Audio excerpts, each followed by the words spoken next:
Oke, baik. Saya ingin kembali ke Mas Ya. Toto.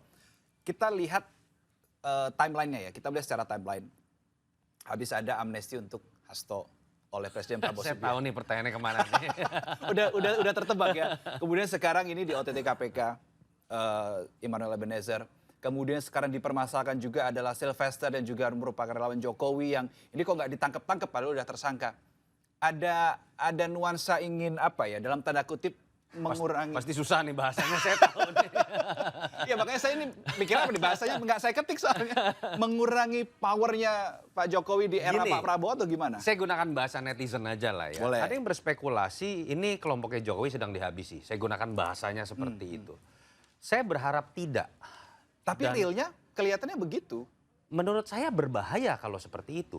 Artinya KPK, artinya kejaksaan, artinya aparat hukum bisa diatur oleh presiden.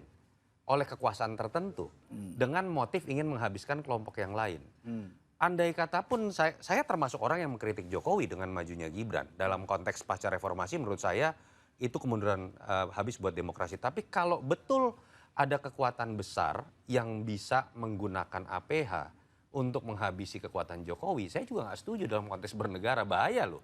Kalau betul polanya seperti itu, siapapun bisa dihabisi melalui aparat hukum atas nama motif politik. Jangan sampai juga itu terjadi. Ini mengerikan sekali buat negara kalau itu yang terjadi, berarti kita sudah masuk kepada era negara kekuasaan, bukan lagi negara hukum. Makanya saya katakan saya berharap tidak. Dan menurut saya memang situasinya jauh lebih rumit daripada itu. Tetapi kalau masuk dalam pertanyaan itu, saya termasuk yang dari awal percaya Jokowi tidak berkuasa di negeri ini ketika dia sudah tidak lagi menjadi presiden. Jadi kalau ada orang mengatakan Prabowo masih diatur oleh geng Solo, lalu kemudian bayang-bayang Jokowi, saya dari awal mengatakan tidak. Kenapa? Karena analisis saya ke belakang tentang gaya kepemimpinan Prabowo. Prabowo ini sangat self-center. Dia tidak ingin kekuasaannya diganggu kalau kita bicara secara politik. Dan itu kita bisa nilai juga apakah Prabowo ada di bawah bayang-bayang Jokowi, kita bisa nilai dari kebijakannya kok.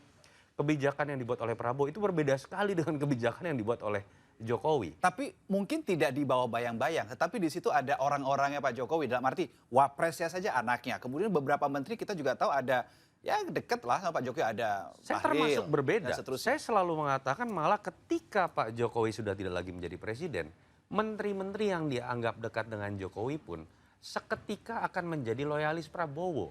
Karena yang bisa memecat dia, yang bisa menempatkan karir politiknya bukan lagi Jokowi tapi Prabowo.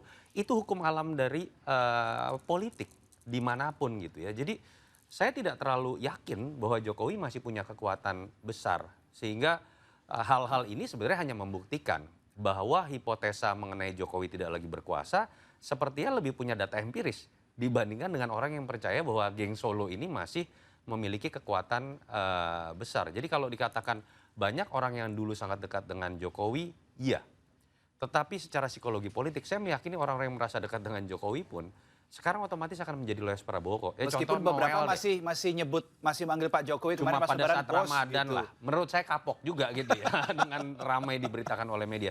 Contoh seorang Noel itu menunjukkan bagaimana dalam hukum alam politik orang dengan seketika bisa berubah.